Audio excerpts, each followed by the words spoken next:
अस्सलामुअलैकुम। आज हम फर्स्ट ईयर बायोलॉजी का चैप्टर नंबर 1 स्टार्ट करने जा रहे हैं, जिसका नाम है द सेल।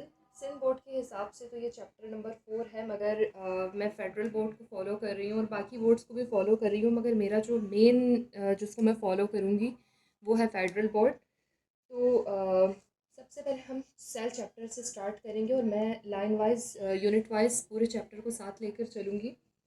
तो सबसे पहले हम बात करते हैं, चैप्टर है द सेल।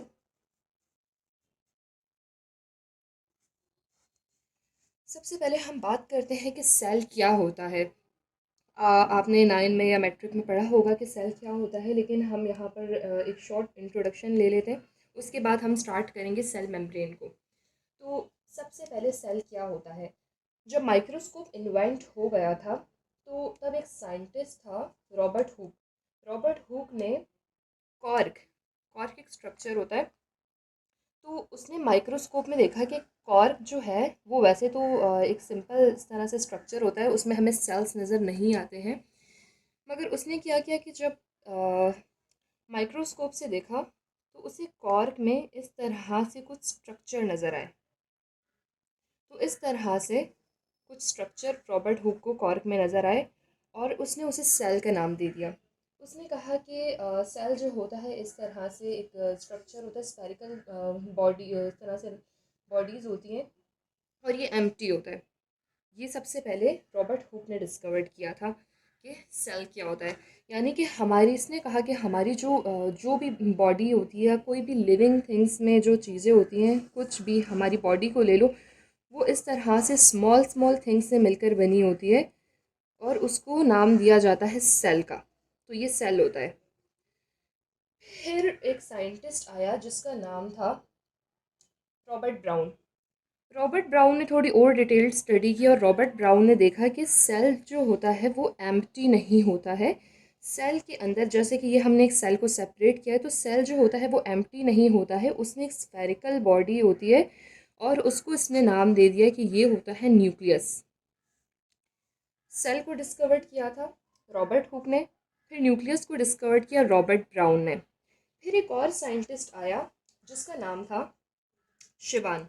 शिवान ने कहा कि न्यूक्लियस जो होता है ये एक सेल होता है। शिवान ने कहा कि सेल होता है, सेल के बीच में न्यूक्लियस होता है और न्यूक्लियस को सराउंड किया होता है, यहाँ पर कुछ फ्लूइड होता है, यानी कुछ माया होता है, पानी की तरह का, ठीक है, फ्लूइड होता है।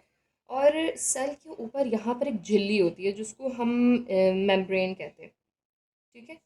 मेम्ब्रेन होती है सेल की, हर चीज़ की एक मेम्ब्रेन होती है ना, एक झिल्ली। अगर किसी की इंग्लिश सही नहीं हो तो मैं बता देती हूँ, झिल्ली। यहाँ पर बीच में होता है न्यूक्लियस। न्यूक्लियस की भी अपनी एक मेम्ब्रेन होती है, यहाँ पर सेल की अपनी मेम्ब्रेन होती है और यहाँ पर होता है फ्लूइड जिसको नाम दिया जाता है साइटोप्लाज्म का। ये इन्होंने बेसिक स्ट्रक्चर का बता दिया। फिर इन्होंने कहा कि ये तो एक एनिमल सेल की बात की जाती है, अब प्लांट सेल्स भी तो होते हैं, क्योंकि प्लांट भी लिविंग थिंग है, तो प्लांट के सेल्स भी होते हैं। तो एनिमल सेल और प्लांट सेल में ये फ़र्क होता है कि एनिमल सेल में यहाँ पर एक मेम्ब्रेन होती है, यहाँ पर न्यूक्लियस होता है और यहाँ पर साइटोप्लाज्म होता है।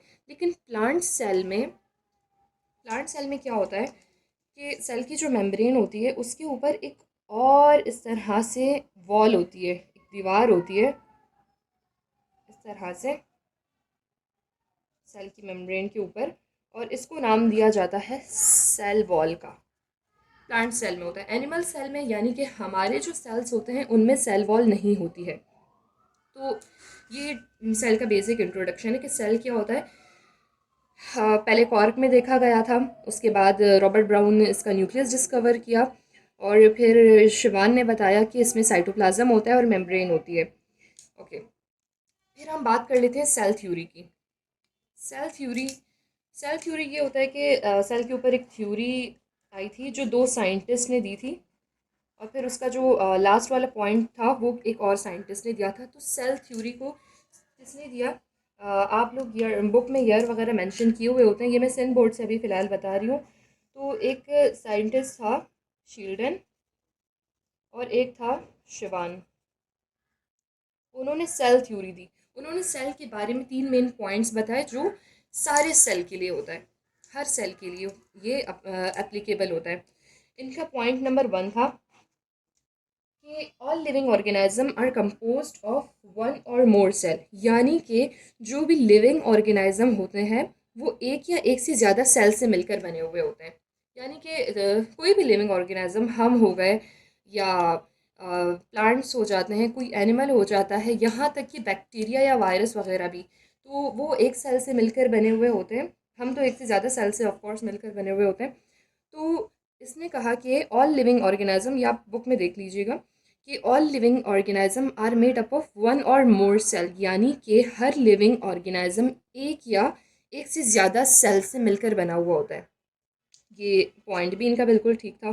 फिर उन्होंने पॉइंट नंबर 2 बताया कि the cell is the structural and functional unit of life, यानी कि सेल जो होता है वो लाइफ का, ज़िंदगी का एक स्ट्रक्चरल या फंक्शनल यूनिट होता है।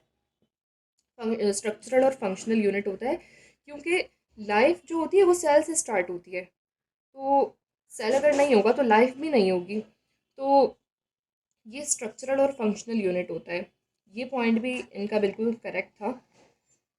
थर्ड पॉइंट में इन्होंने बताया कि सेल जो होता है वो डिनोवो स्ट्रक्चर होता है, वो नॉन लिविंग से भी अराइज हो सकता है।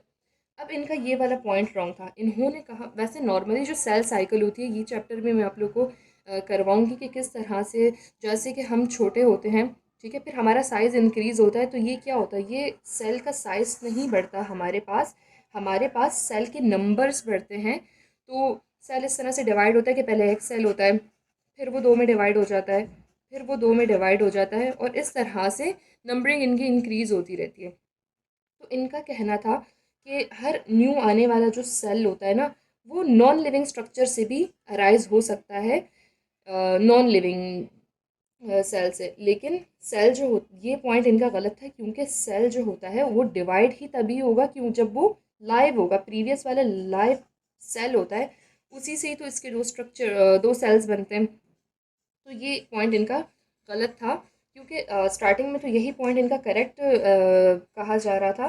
लेकिन फिर एक और साइंटिस्ट आता है, रुडोल्फ वर्च्यू।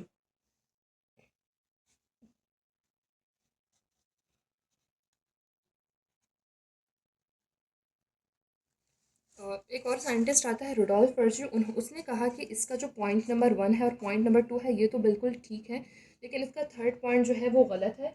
और थर्ड पॉइंट क्या था कि सेल जो होता है वो डिनोवो स्ट्रक्चर होता है, और वो नॉन सेलुलर मटेरियल से भी अराइज हो सकता है। नया आने वाला सेल नॉन सेलुलर मटेरियल से भी अराइज हो सकता है। लेकिन रुडोल्फ वर्च्यू ने कहा कि नहीं, सेल जो होता है वो डिनोवो स्ट्रक्चर नहीं होता है। It can only arise by the division of pre existing cell. ये सिर्फ तभी अराइज होता है जब प्री एग्जिस्टिंग सेल मतलब जो पहले से एग्जिस्ट कर रहा हो। तो पहले से एग्जिस्ट कर रहा होता है वो सेल ही डिवाइड करता है और न्यू सेल बना सकता है। नॉन सेलुलर मटेरियल से सेल डिवाइड नहीं कर सकते। तो ये उसका थर्ड पॉइंट है, और इसके बाद इसका ये वाला पॉइंट रॉन्ग एज्यूम किया गया, और थर्ड पॉइंट हमने ये वाला बता दिया रुडोल्फ वर्च्यू का। तो ये थी सेल थ्योरी, और इसके बाद आप लोग को आइडिया हो गया होगा कि सेल